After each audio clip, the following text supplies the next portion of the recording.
Bismillahirrahmanirrahim. Assalamualaikum warahmatullahi wabarakatuh. Alhamdulillahirabbil alamin. Hamdan katsiran tayyiban mubarakan fih kama yuhibbu rabbuna wa yarda. Ashhadu an la ilaha illallah wahdahu la syarikalah wa ashhadu anna Muhammadan abduhu wa rasuluhu la nabiyya ba'dah. Allahumma salli wa sallim wa barik ala sayyidina Muhammadin kama dzakarahu dzakiruna al-akhyar. Wa salli wa sallim wa barik ala sayyidina Muhammadin makhtalafa al-lail wan nahar. Wa salli wa sallim wa barik ala sayyidina Muhammadin wa ala al-muhajirin wal ansar. Fa amma ba'. Saya akan bacakan hadis-hadis. Hadis-hadis ini dikumpulkan oleh para ulama dengan judul hadis-hadis yang ada kalimat laisa minna. Laisa minna. Apa arti laisa minna? Bukan golongan kami. Banyak hadis-hadis laisa minna titik. Laisa minna titik. Ini menunjukkan bahwa ada perbuatan-perbuatan tertentu yang mengeluarkan seseorang dari barisannya Rasulullah SAW. Dan kalau keluar dari barisan Rasul, kemana dia akan bergabung? Imma kepada ghairil maghdubi alaihim atau juga kepada waladhdallin. Sehingga kita harus tahu hadis-hadis ini. Jangan-jangan naudzubillah min dzalik kita termasuk di antara orang yang laisa minna titik. Sehingga para ulama hadis menjelaskan kalimat laisa minna di dalam hadis-hadis macam-macam maksudnya. Ada laisa minna yang paling tegas, artinya memang dia sudah keluar dari Islam, disebut khawarij. Atau orang-orang yang murtad, atau khawarij, atau kufur, atau munafik, atau fasik. Ini sudah keluar dari Islam, karena secara bahasa arti fasik itu keluar. Ada juga yang laisa minna, artinya ditolak amalnya. Dia masih orang Islam, tetapi apa yang dia lakukan itu membuat dia gugur amal solehnya. Habitat a'maluhum fid dunya wal akhirah. Gugurlah amalnya di dunia dan di akhirat. Seperti orang yang menyalakan api, lalu Allah mengambil cahayanya. Mathaluhum kamathalil ladzi istauqada nara. Ini juga berarti laisa minna, artinya fahuwa radd, ditolak amalnya. Ada yang laisa minna, artinya orang yang berbuat bid'ah.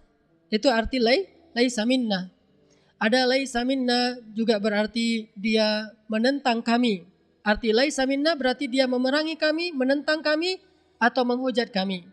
Intinya sama, bahwa laisa minna mengeluarkan seseorang dari status sebagai umat Nabi Muhammad SAW. Di akhirat nanti, kalau dia masuk kepada kalimat laisa minna, bukan golongan kami, berarti dia kehilangan banyak kebaikan di akhirat. Satu, tidak dapat syafaat. Di antaranya syafaat uzma. Di antaranya syafaat memperoleh air, haud. Di antaranya syafaat dikeluarkan dari api neraka. Ada 10 syafaat Nabi yang berlaku nanti di hari kiamat. Satu pun gak dapat. Kenapa? Laisa minna. Bukan golongan kami. Karena yang mendapatkan itu hanya minna, golongan Rasul. Walladzina ma'ahu. Yang bersama dengan Rasul. Salah satu sifatnya adalah asyidda, secara emosi asyidda alal kufar ruhama ubainahum. Kepada orang kafir dia keras, kepada sesama muslim dia rahim. Kemudian sifat fisiknya tarahum ruk'an sujjadan yabtaguna min fadlillah fadlan min fadlillah, terus simahum fi wujuhihim min atharis sujud. Kemudian jamaahnya kazar'in akhraja syata'ahu fa'azarahu fastaghlada ala suqih yu'jibu az-zurra'a liyaghidha bihi bil kuffar. Ini menunjukkan bahwa umat Nabi Muhammad itu ada ciri-ciri dan ada juga perkara-perkara yang mengeluarkan seseorang dari menjadi umat Nabi Muhammad SAW. Kita harus tahu hadis-hadis ini. Disebut oleh para ulama dengan hadis laisa minna. Hadis apa? Hadis laisa minna. Ada banyak hadis laisa minna. Mari kita baca beberapa hadis laisa minna yang menjadikan seseorang itu tidak lagi diakui sebagai umat Muhammad. Kalau bukan lagi umat Muhammad, berarti imma kafir wa imma munafiq. Salah satu di antara ghairil maghdubi alaihim waladdallin wal iyadzu billah. Hadis yang pertama Hadis ini diriwayatkan dari Abdullah ibnu Mas'ud. Dari Abdullah ibnu Mas'ud. Tahu siapa Abdullah ibnu Mas'ud? Apa cerita yang paling kita ingat tentang Abdullah ibnu Mas'ud?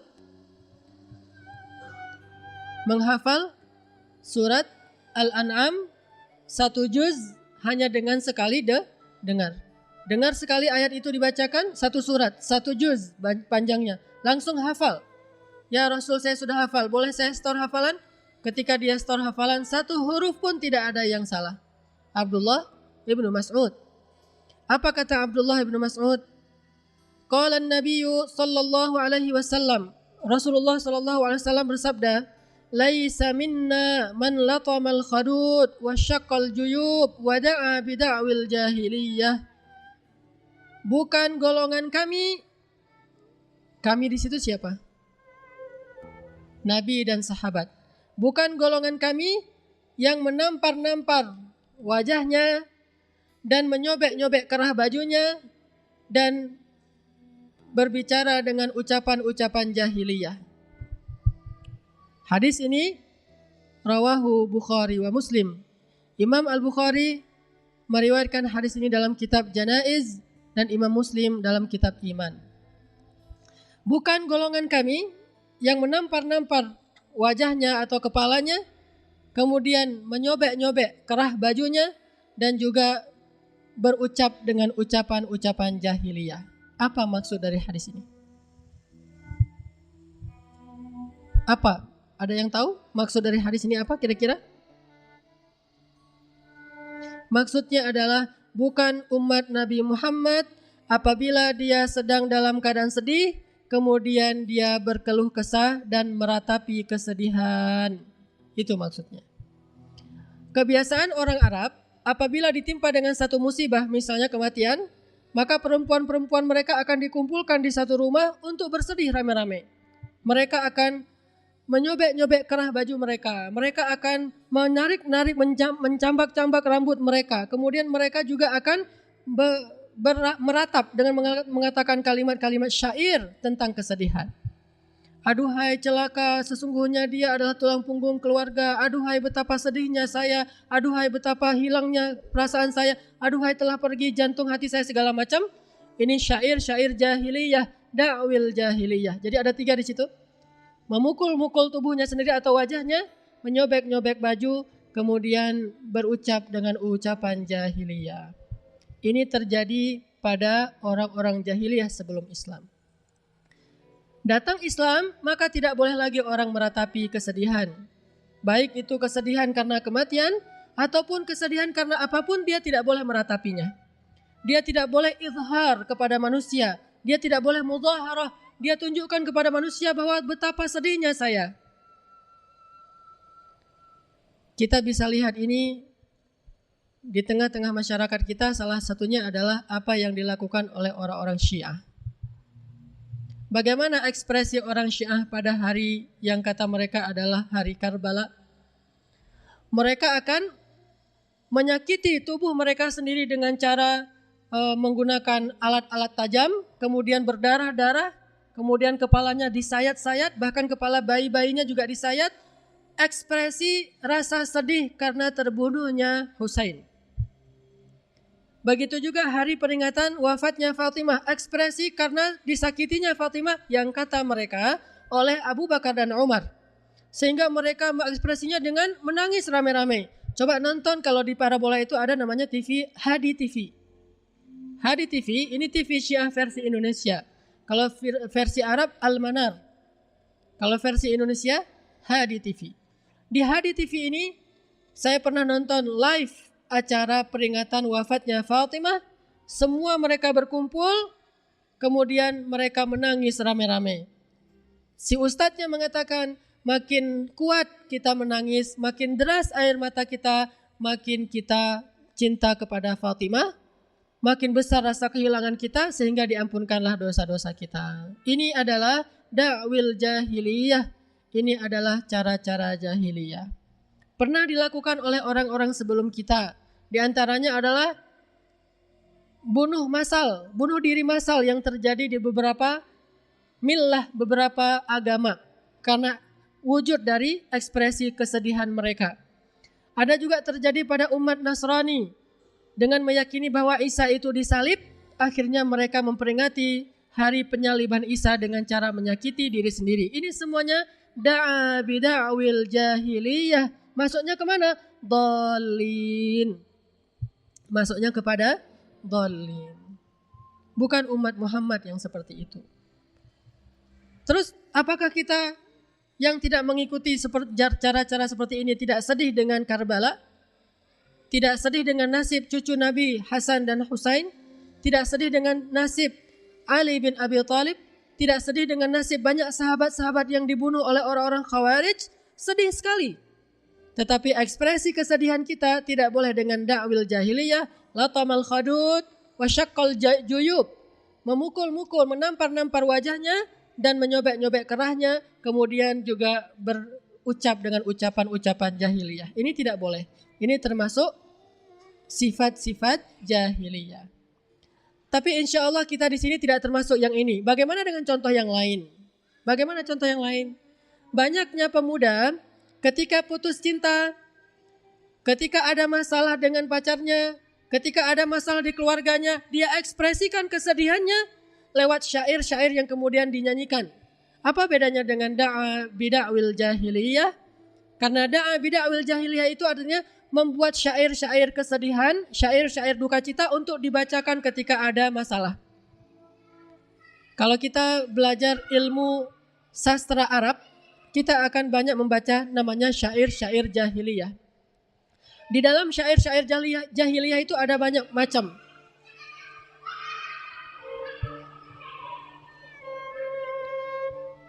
Salah satu tema dari syair jahiliyah itu adalah tentang perang karena fanatisme suku. Terus tema yang lain tentang menggambarkan tubuh perempuan. Cantik, seksi, segala macam. Ini namanya rafas. Rafas. Kemudian ada syair tentang kesedihan supaya membangkitkan rasa dendam. Biasanya kesedihan karena kematian. Terus ada juga syair tentang memuji-muji berhala dan dewa-dewa. Ini semuanya masuk kepada syair jahiliyah. Sekarang adakah di tengah-tengah kita? Semuanya ada. Syair memuji dewa-dewa, dia mengatakan dewa pun cemburu atau apa segala macam dalam bentuk syairnya. Atau malaikat dia buat dengan bahasa-bahasa dia menggambarkan malaikat, ini jahiliyah. Tapi yang maksud saya dengan hubungan dengan hadis tadi adalah syair tentang kesedihan seseorang hanya gara-gara masalah cinta yang belum tentu jelas halalnya. Hancur, hancur, hancur, hancur gitu kan? Atau kau hancurkan hatiku kan? Sebelum dia berubah nama dulu dia nyanyinya kau hancurkan hatiku. Terus yang satu lagi hancur, sepanjang lagu cuma ada satu kata, hancur, hancur, hancur, hancur. Ini semuanya da'a bida'wil jahiliyah. Lalu kita ketika punya masalah ingin menikmati kesedihan kita dengan mendengar musik-musik yang sedih seperti itu. Ini namanya orang-orang yang laisa minna, bukan golongan umat Nabi Muhammad, yang menikmati kesedihan dengan syair-syair jahiliyah. Menikmati kesedihan dengan ekspresi-ekspresi menunjukkan kepada semua orang saya lagi sedih. Dia buat di status di BB dia.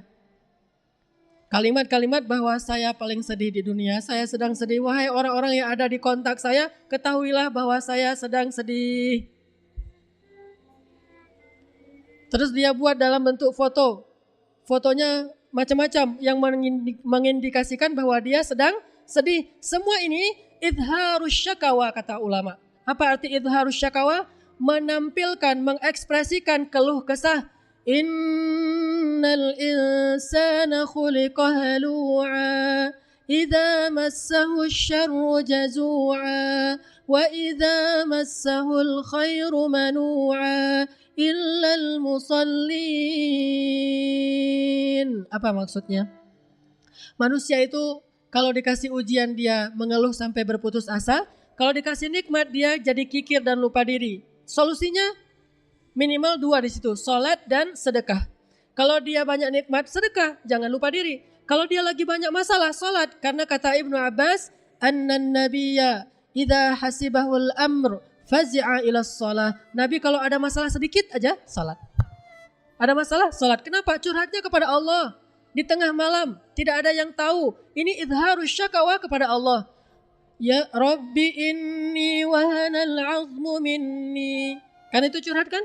Rabbi inni wahanal azmu minni washta'ala ar-ra'su syaiba walam akun bidu'aika rabbi syaqiyya wa inni khiftul mawaliya min warai wa kanat imraati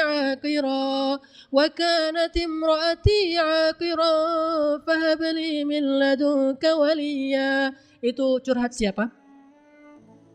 Curhat siapa? Zakaria di awal surat Maryam. Seharusnya kita kalau mau idharus syakawa, mau curhat dan menampakkan kesedihan kita itu ke Allah, bukan kepada makhluk, bukan kepada manusia. Kalau kepada manusia, masuk kepada kalimat meratapi kesedihan. Laisa minna man latamal khadud wa syaqqal juyub wa apa tadi? Wada'a bida'wil jahiliyah. Bukan golongan Nabi Muhammad. Sekarang banyak kan di BB, di WhatsApp dan segala macam menunjukkan statusnya bahwa status saya lagi sedih, status saya lagi senang, status saya lagi pelangi, status saya lagi berkabut. Semua statusnya dikasih di situ bukan pesan, tetapi status. Status dalam arti saya lagi dalam keadaan apa, biar semua orang tahu. Kalau kebaikan tidak masalah, itu namanya tahadduts bin ni'mah. Tapi tidak ada tahadduts bisyakawa. Tidak ada. Yang ada tahadduts bin ni'mah. Kalau dengan syakawa, tidak boleh izharus syakawa. Satu-satunya boleh izharus syakawa, innallaha la yuhibbul jahra bisu' illa man zulim. Allah tidak suka orang-orang itu jahra bisu'. Apa arti jahra bisu'?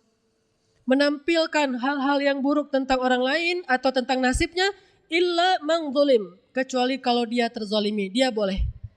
Karena ada seorang sahabat di zaman Rasul, dia dizolimi oleh tetangganya, dia kasih tahu tetangganya nggak berubah, dia lapor ke orang nggak ada yang bantu dia, akhirnya dia keluarkan semua isi rumahnya di depan rumah, dia duduk di depan rumah. Semua orang yang lewat akan bertanya, kenapa saya dizolimi oleh tetangga? Ini namanya mudhaharat.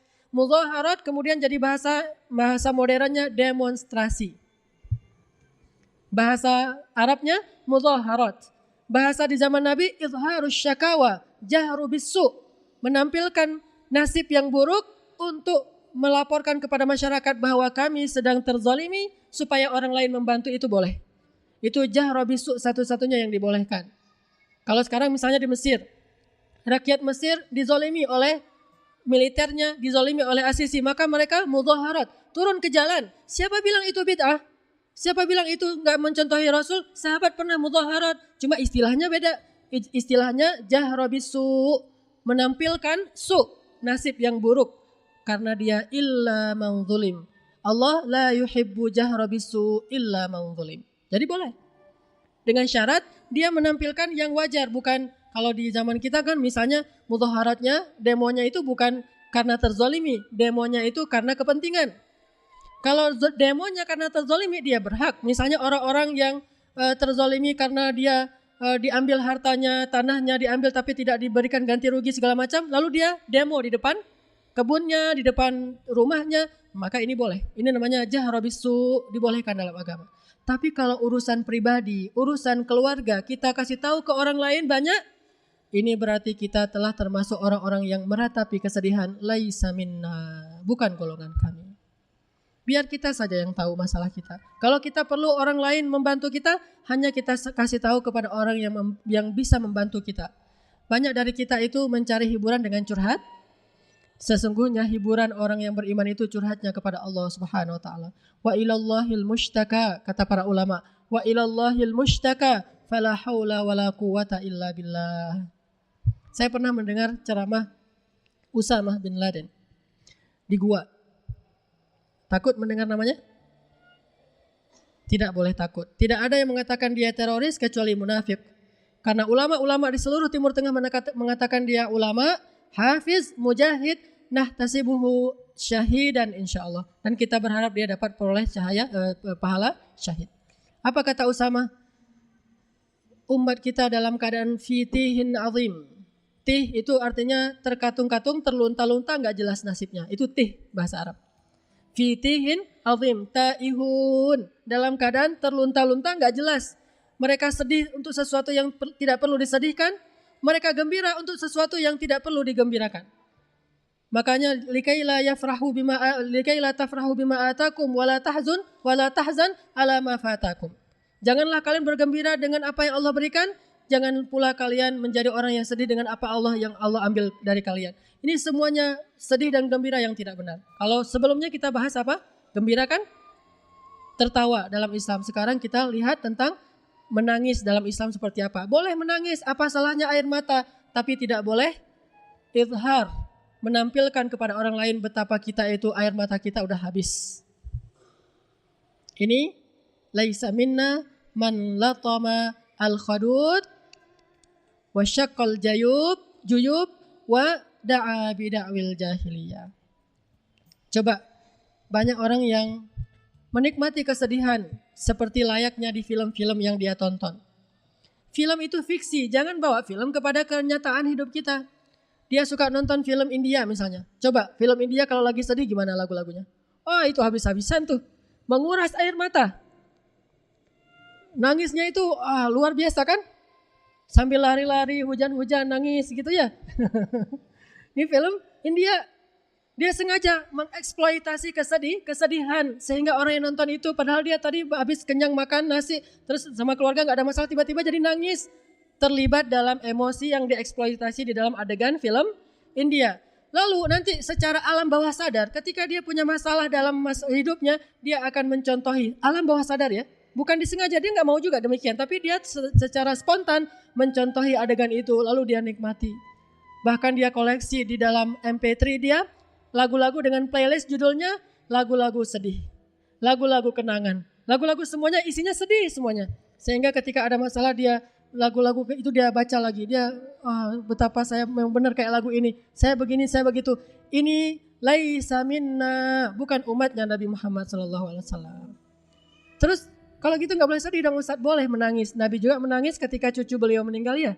Beliau pangku cucu beliau sambil menangis. Tapi kata beliau apa? Apa salahnya air mata? Yang salah lisan. Air mata tidak masalah dia mengalir. Gak bisa kita bendung kalau kita lagi sedih. Tetapi lisan yang meratapi kematian, kesedihan itu yang dilarang dalam Islam. Cuma satu orang yang boleh diratapi kematiannya. Siapa? Sa'ad bin Mu'az. Seorang sahabat Ansor yang meninggal dalam perang Khandaq. Dia kena panah beracun, lalu padahal lukanya biasa aja, kena panah kecil di kakinya, tapi karena beracun akhirnya dia meninggal dalam perang Khandaq. Lalu istrinya, keluarganya meratapi kematian Sa'ad, meninggalnya Sa'ad, ya Sa'ad dan segala macam. Lalu orang-orang mengatakan, ya amatallah, wahai ibu, janganlah engkau meratapi mayit. Sesungguhnya Rasulullah melarang seseorang meratapi mayit. Datang Rasulullah, biarkan dia. Sesungguhnya semua perempuan yang meratapi mayit itu berdusta, kecuali perempuan yang meratapi mayitnya Sa'ad bin Mu'az. Cuma dia yang boleh, yang layak diratapi wafatnya. Saking solehnya Sa'ad bin Mu'az, yang lain gak boleh. Bahkan seorang perempuan tidak boleh berkabung lebih dari 3 hari, kecuali kematian suaminya saja. Ayahnya gak boleh, saudaranya tidak boleh, anaknya tidak boleh. Masih bayi anaknya meninggal di dalam kandungan atau pas lahir, tidak boleh lebih dari 3 hari. Maksimal 3 hari, lebih dari 3 hari itu disebut dengan meratapi kematian atau kesedihan. Kenapa perempuan dilarang datang ke kuburan? Bukan dilarang dalam arti haram. Ada illahnya, takutnya nanti dia gak kuat, malah dia pingsan di kuburan. Makanya ada cerita, ini bukan dongeng, bukan cenah. Ini pernah terjadi. Ada seorang bapak, saudagar kaya, punya banyak harta. Ketika dia hidup, dia bagi-bagi hartanya. Rumah untuk anak pertama, rumah untuk anak kedua. Nah, lahirlah anak yang terakhir masih kecil, perempuan. Ketika anak ini sudah remaja, bapaknya meninggal sebelum sempat dibagikan harta kepada anak yang terakhir ini. Lalu bapaknya dibawa ke kuburan untuk dikuburkan. Saat dibawa ke kuburan, anak perempuan ini ikut ke kuburan. Apa yang terjadi? Ketika bapaknya mau dikuburkan, anaknya meraung-raung. Bapak, dipikir orang sedih, bukan? Bapak meninggal sebelum ngasih saya harta, yang lain semuanya sudah dikasih, saya tidak. Ini idharus syakawa. Yang lain kakak sudah dikasih, si AA udah dikasih, semuanya dikasih. Saya kok nggak dikasih, bapak pergi duluan, nggak adil segala macam. Orang terheran-heran melihat kejadian ini. Dikirain menangis karena kehilangan, ternyata meratapi harta, bukan meratapi mayit. Makanya perempuan dimakruhkan datang ke kuburan pada saat hari kematian kalau dia tidak kuat menahan emosinya. Tapi kalau hari lain setelah kematian itu boleh, sebagaimana Aisyah sering mengunjungi kuburan Rasulullah dan kuburan Abi Bakar As-Siddiq. Intinya bahwa jangan kita mengekspresikan kesedihan kita lalu kita umumkan kepada semua orang bahwa saya sedang sedih. Jangan juga kita menikmati kesedihan kita dengan syair-syair yang sedih agar kita merasa bahwa kita ini paling sedih di dunia. Itu namanya jazua. Innal insan, itu sifat manusiawi banget. Jadi kalau dia bilang manusiawi kan Ustadz kayak gitu, ya emang manusiawi. Kata Allah juga insan. Innal insan. Tapi tahu nasib manusia? Innal insana lafi khusr, rugi. Nasib manusia itu rugi. Jadi kalau yang kita miliki cuma sifat-sifat manusiawi, maka kita lebih banyak ruginya daripada untungnya. Pertanyaannya, apa ruginya orang mengekspresikan kesedihan, mengumumkan kepada setiap orang bahwa dia sedang sedih, dan juga menikmati kesedihan? Apa ruginya? Satu, ruginya dia tidak bersyukur kepada Allah Subhanahu wa Ta'ala. Dia ingat satu kesedihannya dan lupa segenap atau sekian banyak nikmat yang Allah berikan kepada dia. Dia tidak syukur kepada Allah. Ini salah satu ruginya orang yang mengekspresikan kesedihan dengan cara yang tadi. Menampar pipi, menyakiti fisiknya, menyobek kerah baju, dan juga berucap dengan ucapan jahiliyah, syair-syair tadi. Dia tidak bersyukur kepada Allah. Harusnya orang yang ketika ditimpa kesedihan justru dia katakan, Inna lillah wa inna ilaihi raji'un. Wa ilallahil mustaka fala haula wala quwata illa billah hasbiyallah wa ni'mal wakil, dan segala macam. Masih ingat cerita Ummu Sulaim? Seorang ibu yang anak bayinya meninggal, sahabat Nabi, sahabiat. Dia punya anak bayi semata wayang satu-satunya. Lagi lucu-lucunya nih anak bayi tiba-tiba sakit keras. Pada zaman itu orang kalau sakit panas banyak yang meninggal. Mungkin karena virus, karena banyak virus di Madinah. Mungkin juga karena panas biasa tapi tidak ada paracetamol, tidak ada obat-obat yang seperti sekarang. Jadi banyak yang meninggal. Memang pada masa itu perobatan gak secanggih sekarang. Mereka lifestyle, bukan obat. Kayak bekam, habatus sauda, madu, korma, itu bukan obat. Itu gaya hidup, pola hidup, makanan yang sehat. Tapi ketika sakit tetap aja cari obat kan? Ketika panas, kalau kata dokter dan plus herbalis, tetap aja paracetamol dulu dikasih. Kalau ada sih kunyit dan semacamnya yang bisa menjadi antibiotik plus paracetamol. Nanti kalau udah bagus, udah sehat, baru dikasih lagi antibody yang kuat dengan obat-obat herbal. Tetap aja dicari paracetamol. Nah ini karena panas tinggi, anaknya kemudian meninggal dunia. Bayi ini meninggal dunia. Ketika Ummu Sulaim melihat anaknya sudah meninggal dunia, menitik air matanya. Dia sudah tidak punya anak lagi. Kemudian dia bilang, Inna lillahi wa inna ilaihi raji'un. Kemudian dia mandikan anak itu, dia perlakukan dengan baik, ditaruhlah di tempat tidur si anak. Suaminya pulang bertanya, bagaimana anak kita, apakah dia masih sakit? Kata Ummu Sulaim, fi hudu'in was sakinah. Dia dalam keadaan tenang banget. Maksudnya sudah meninggal. Sedangkan suaminya memahami, oh berarti udah sembuh, udah tidur. Akhirnya Ummu Sulaim berdandan untuk suaminya. Setelah berdandan dia siapkan makanan untuk suaminya. Suaminya makan, lalu dia melakukan hubungan suami istri dengan suaminya, melayani suaminya sampai selesai, baru dia bilang anak kita sudah meninggal. Coba lihat bagaimana tabahnya Ummu Sulaim. Dan dia kata Nabi, min ahlil jannah, termasuk ahli surga. Bagaimana dengan kesedihan kita? Semua orang pernah mengalami kesedihan dalam hidupnya, bukan hanya pernah, sering mengalami kesedihan dalam hidupnya, tapi ekspresi mereka menunjukkan isi hati mereka iman kepada Allah atau tidak. Kalau imannya lemah, maka ekspresinya berlebihan. Kalau imannya kuat, dia pasrah ridha kepada ketentuan Allah Subhanahu wa taala dengan mengatakan innalillahi wa inna ilaihi raji'un. Terus cerita Ummu Aqil, juga min ahlil jannah, yang dijamin surga, namanya Ummu Aqil.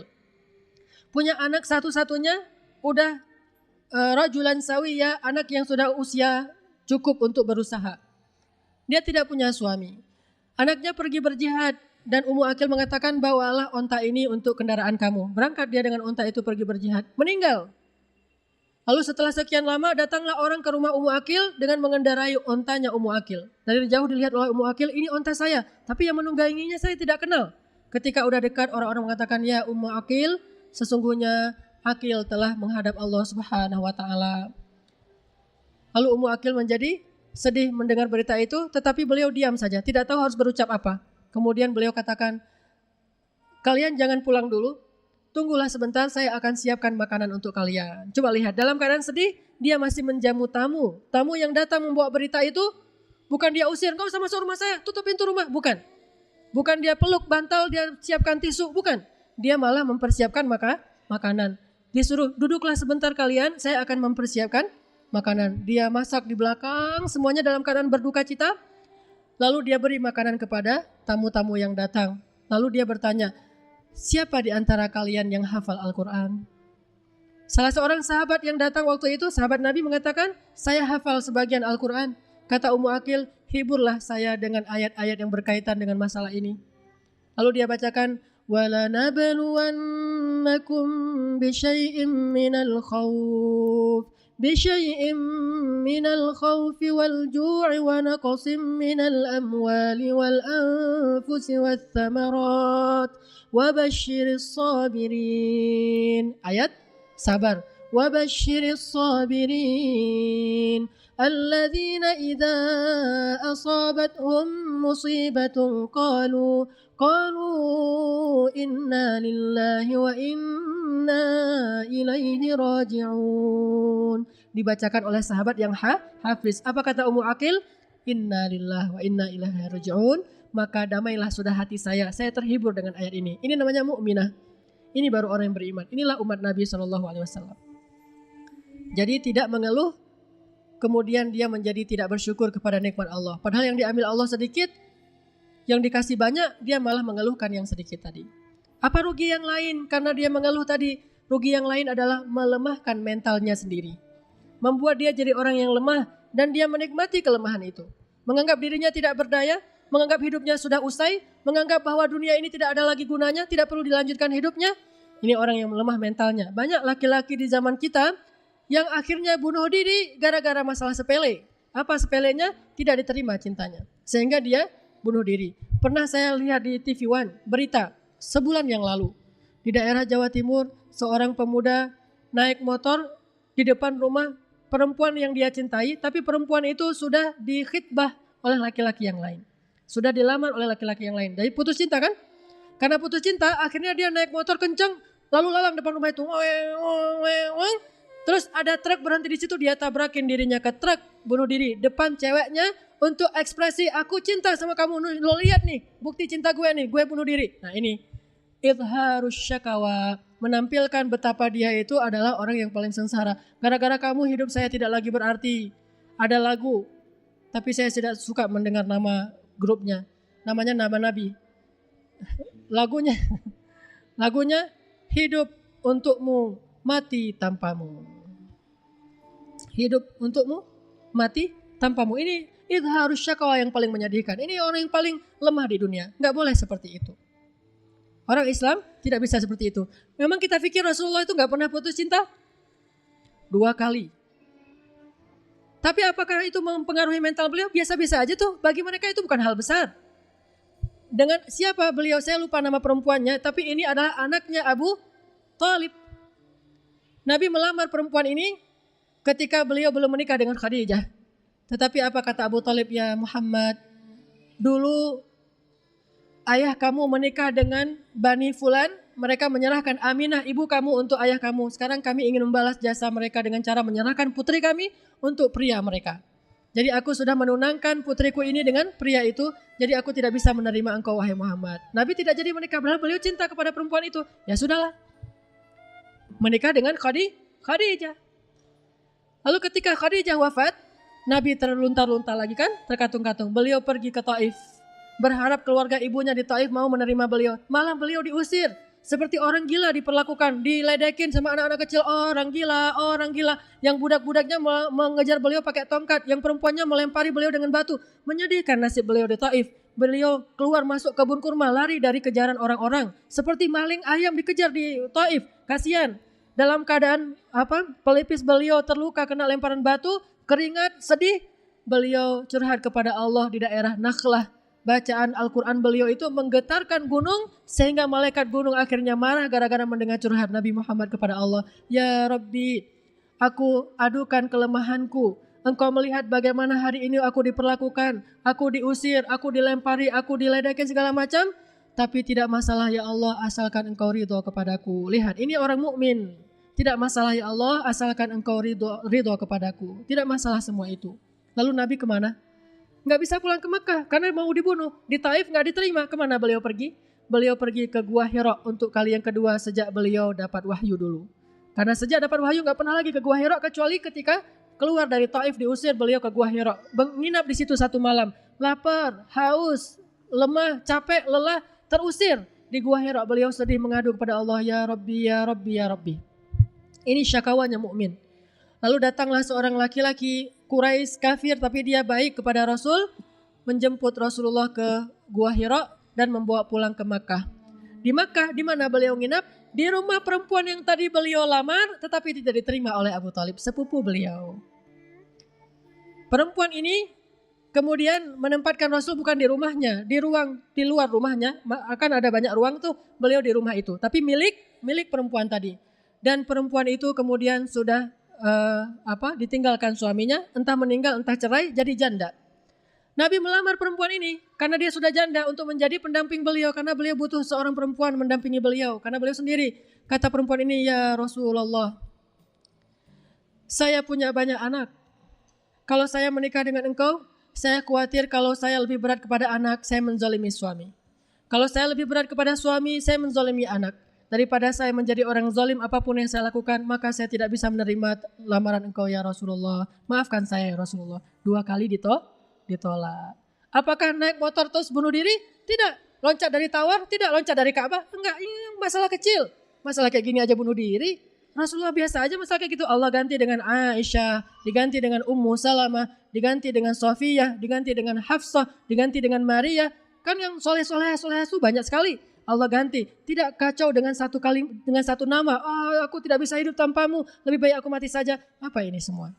Ini lemah mentalnya, sehingga dia tidak lagi bisa menghafal Al-Quran gara-gara masalah ini. Dia tidak lagi sukses dalam belajar gara-gara masalah ini. Dia tidak survive gara-gara masalah ini. Dia tidak menjadi laki-laki yang tegar gara-gara masalah ini. Semua ini melemahkan mental.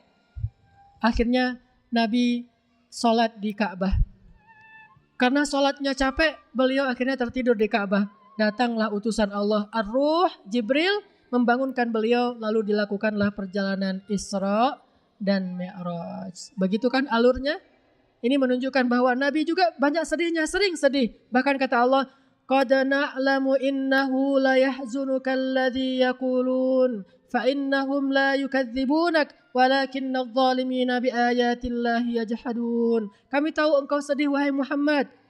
Sesungguhnya telah datang nabi-nabi sebelum kamu juga sama seperti kamu, bahkan lebih. Ada di antara mereka yang dibelah 2. Siapa nabi yang dibelah 2? Zakaria, digergaji dengan gergaji manual. Digergaji beneran, dibelah dari ujung kepalanya pelan-pelan sampai memuncrat darahnya sampai beliau meninggal. Tidak ada sepatah kata pun beliau keluarkan tidak. Pun tidak, saking kuatnya Nabi Zakaria. Anaknya Nabi Zakaria lagi sholat bersama bapaknya. Anaknya duluan yang dibunuh. Lagi sholat, dipegang sama orang-orang Quraisy, orang-orang kafir, kemudian dipenggal kepalanya diberikan hadiah untuk seorang perempuan. Tahu kenapa perempuan ini meminta hadiah kepala Yahya? Dia jatuh cinta kepada Yahya, tetapi cintanya ditolak oleh Yahya. Coba lihat bodohnya dan lemahnya perempuan ini. Seorang putri raja jatuh cinta kepada Yahya. Yahya itu ganteng. Kan terkenal di Al-Quran. Ghulaman yang lam naj'al lahu min qablu samiyya. Belum pernah ada anak seperti Yahya. Ganteng banget. Cerdas. Ya Yahya khudil kitaba biquwwah wa atainahul hukma sabiyya wa hananan min ladunna wa zakatan wa kana taqiyya. Hanan at-taqi. Itu Yahya. Karena saking gantengnya Yahya, pinternya Yahya, wibawanya Yahya, aura kesolehan Yahya, putri ini jatuh cinta kepada Yahya. Dia ingin menikahi Yahya, tapi dia kafir. tidak mau mengikuti ajaran Nabi Yahya, ditolak oleh Nabi Yahya. Akhirnya dia karena putus cinta, dia marah, dia minta hadiah. Saya pengen hadiah ulang tahun saya, kepalanya Yahya. Dibunuhlah Nabi Yahya, dihadiahkan kepada putri itu. Yaqtulunan nabiyina bighairi haqq. Mereka membunuh para nabi tanpa alasan yang dibolehkan dalam agama. Ini semuanya gara-gara masalah kesedihan. Ekspresinya macam-macam. Bisa bunuh diri, bisa bunuh kekasihnya juga. Kan banyak di Indonesia kayak gitu. Dia bunuh diri, atau dia bunuh kekasih, atau dia bunuh diri dan kekasihnya. Gimana caranya? Dia bunuh kekasih baru dirinya. Kebalik tadi. Bunuh diri kekasih berarti gentayangan atau ya. Dia bunuh kekasih, lalu dia bunuh dirinya. Semua ini ekspresi dari kesedihan. Kenapa? Lemah mentalnya. Orang mukmin gak kayak gitu. Makanya Nabi ketika beliau sedih, ada banyak alasan beliau sedih. Salah satunya karena beliau sedih karena dakwahnya ditentang. Yang lain karena dihina. Dihina kenapa? Gara-gara beliau tidak punya keturunan laki-laki kecuali baru lahir meninggal. Udah besar dikit meninggal. 3 orang, 3-3-nya meninggal. Sehingga beliau sedih. Turun ayat menghibur beliau. Hiburan itu dari Al-Quran. Inna a'tainakal kautsar. Itu ayat sedihnya beliau. Lalu tidak turun wahyu, berhari-hari beliau dihina. Turun lagi ayat. Wadduha wal laili idza saja ma wadda'aka rabbuka wa ma qala walal akhiratu khairul laka minal ula. Ini ayat-ayat kesedihannya Rasulullah SAW. Nabi sering sedih, tetapi sedih beliau selalu beliau ekspresikan kepada Allah Subhanahu Wa Taala.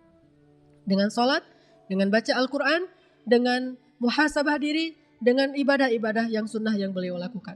Pernah Nabi pulang ke rumah beliau di Mekah dalam keadaan tubuh beliau banyak kotoran. Habis dilemparin dengan kotoran oleh orang-orang Quraisy. Lalu sampai di rumah, waktu itu Khadijah sudah wafat. Fatimah yang menangis, bukan Rasul.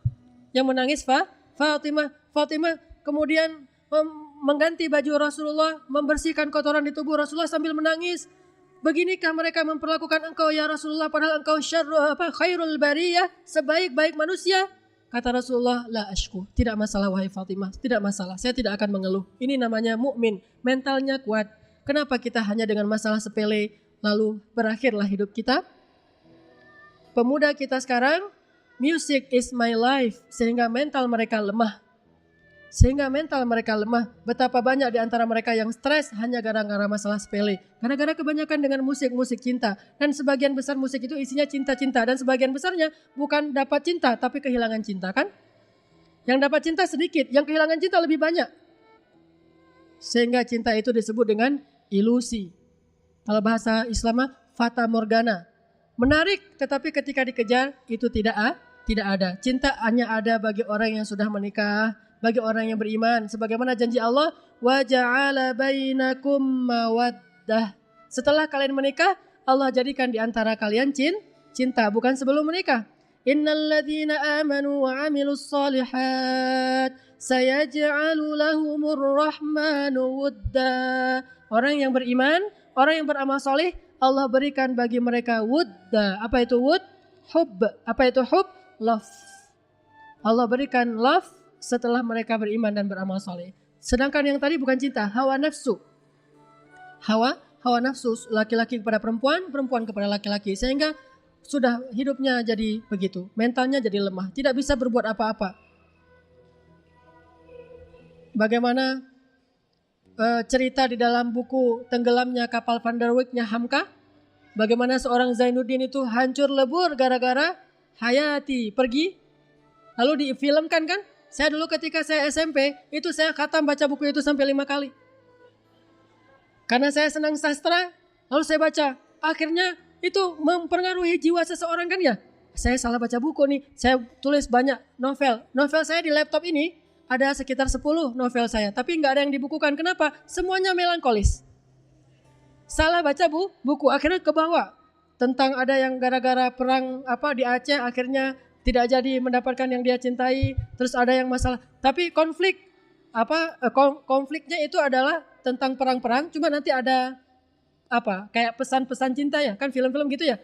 Akhirnya nggak saya bukukan satupun, ini semuanya sia-sia. Setelah saya sampai di Mesir, saya baca buku-buku para ulama, baru sadar ternyata hidup saya selama ini di SMA, nulis puisi, nulis novel, itu semuanya sia-sia saja. Menghabiskan energi saya mikir, merenung, Adegannya gimana yang bagus, yang melankolis, yang mengucurkan air mata, yang membuat orang kalau membaca 10 kali Ambo membaca buku ini, 10 kali Ambo menangis gitu kan ya. Ini semuanya ini melemahkan mental. Semua ini melemahkan mental. Nggak boleh seorang muslim seperti itu. Apalagi kalau dia tunjukkan kepada semua orang.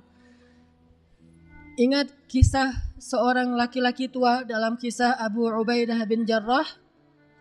Siapa Abu Ubaidah bin Jarrah? Abu Ubaidah bin Jarrah Aminul Ummah. Sahabat Nabi yang terkenal dengan julukan Aminul Ummah. Pejabat paling amanah di antara umat Islam. Abu Ubaidah. Beliau pernah menjadi gubernur Syam, Suriah. Saat beliau jadi gubernur Suriah, beliau keliling ke perbatasan untuk melihat nasib warga beliau di perbatasan. Lewatlah sebuah gubuk di perbatasan. Lalu ketika melewati gubuk yang reot ini, yang satu-satunya nggak punya tetangga di tengah hutan, beliau mendengar seorang laki-laki di dalam gubuk itu mengatakan, Alhamdulillah, Alhamdulillah, Alhamdulillahilladzi faddalani ala kathirin min man khalaqa tafdila. Apa artinya? Segala puji bagi Allah yang memberikan saya nikmat yang tidak diberikan kepada sebagian besar orang. Saya dapat nikmat itu. Abu Ubaidah kaget, siapa laki-laki itu? Minta izin masuk, ketika masuk, Abu Ubaidah menemukan seorang kakek, buta, lumpuh, sebatang kara, miskin, fakir, tertidur di atas tempat tidur yang kayu.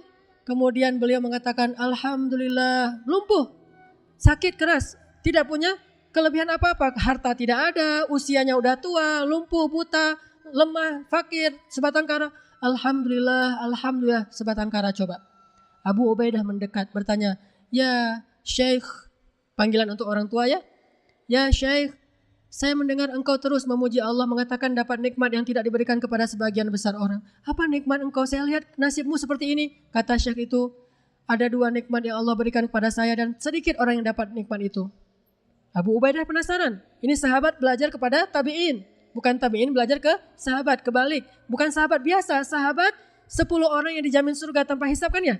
Abu Ubaidah bin Jarrah belajar kepada tabi'in. Apa kata Syekh ini? 2 nikmat itu adalah qalban syakira wa lisanan dzakira. Hati yang selalu bersyukur, lisan yang selalu berzikir. Itulah nikmat saya. Bukan harta, bukan jabatan, bukan fisik, bukan sehat, tetapi hati yang selalu bersyukur, lisan yang selalu berzikir. Itulah nikmat saya. Lalu kata Abu Ubaidah, apakah kamu sendiri di sini? Kata orang ini, tidak, saya punya anak, tetapi sudah 2 hari saya tidak mendengar dia, melihat dia datang, dia tidak datang untuk merawat saya. Biasanya dia yang merawat saya, sudah 2 hari dia tidak pulang. Bolehkah saya minta tolong mencarikan dia? Akhirnya Abu Ubaidah dan prajuritnya mencari anak kakek ini. Di sekeliling rumah keluar, ternyata ditemukan anak itu sudah meninggal di salah satu tempat karena dimakan oleh hewan buas. Pulang Abu Ubaidah kepada kakek ini, kek, anak kakek sudah meninggal, maafkan saya, dia dimakan hewan buas. Apa kata kakek ini? Alhamdulillahirabbil alamin, inna lillahi wa inna ilaihi raji'un. Meninggallah kakek itu. Wa akhiru da'wahum anil hamdulillah, anilhamdulillahi rabbil alamin. Ucapan terakhir mereka kata Allah, alhamdulillahi rabbil alamin. Ucapan terakhirnya. Padahal dia baru mendengar berita anaknya meninggal. Makanya kata Nabi, siapa yang, ini hadisnya panjang saya simpulkan saja. Siapa yang ketika mendapatkan musibah anaknya meninggal, dia bilang alhamdulillah, Allah bangunkan untuknya sebuah istana di dalam surga dengan nama Baitul Hamdi, istana syukur, istana alhamdulillah. Makanya ikhwati fillah, jangan banyak mengeluh. Jangan banyak mengekspresikan keluhan kita dengan cara berlebihan. Jangan umumkan keluhan kita dan kesedihan kepada banyak orang. Cukup kita dan Rob kita yang saja yang tahu, lalu kita curhat kepada Allah yang maha bisa memberikan solusi. Yaj'al lahu makhraja wa yarzuqhu min haitsu la yahtasib, yaj'al lahu min amrihi yusra, dan segala macam. Keluhkan kepada Allah, ya Allah, ilaikal mushtaka, kepada Engkau aku mengeluh semua masalahku. Saya begini. Seperti Nabi Ayub, Rabbi massaniyad durru wa anta arhamur rahimin. Bukan, hei saya lagi gak enak badan, hei saya lagi panas, hei saya lagi bisul, hei saya lagi sakit gigi. Semua kasih tahu ke orang. ke Allah kasih tahu, ya Allah, Rabbi masaniyad durru wa anta arhamur rahimin. Inilah mukmin. Ini hadis satu di antara puluhan hadis yang ada kalimat laisa minna, bukan umat Nabi Muhammad. Apabila begini. Yang pertama adalah apabila dia suka berlebihan dalam kesedihan dan meratapi nasibnya yang kadang-kadang dalam keadaan sedih. Mudah-mudahan Allah bisa menguatkan hati kita dalam menghadapi ujian dan menjadikan kita tetap menjaga rahasia pribadi kita hanya kepada Allah Subhanahu wa Ta'ala saja. Sebelum ditutup, mungkin ada pertanyaan satu saja? Ya, silakan. Kita masih ada waktu berapa? Satu pertanyaan. Ustaz. Masih ada waktu 10 menit ya? Silakan. Tidak ada dari Ikhwan, tidak ada akhwat? Tidak ada. Baik, kita cukupkan di sini. Mudah-mudahan Allah Subhanahu wa Ta'ala menggolongkan kita termasuk orang yang bisa mendapatkan ilmu untuk mengamalkannya, bukan sekadar ilmu untuk tahu, tapi ilmu untuk amal. Ilmu bukan untuk tahu, tapi ilmu untuk amal. Jadi amalkan saja satu hadis dulu aja, amalkan itu dalam kehidupan kita. Jaga status di BB kita. Jangan banyak dengar musik-musik yang sedih, apalagi ketika lagi sedih. Bahkan ini hukumnya bisa jadi haram. Jagalah diri kita dengan Al-Quran saja. Yataghanna bil Quran. Barakallahu li walakum. Subhanakallahumma wa bihamdika. Ashhadu an la ilaha illa anta. Astaghfiruka wa atubu ilaik. Assalamualaikum warahmatullahi wabarakatuh.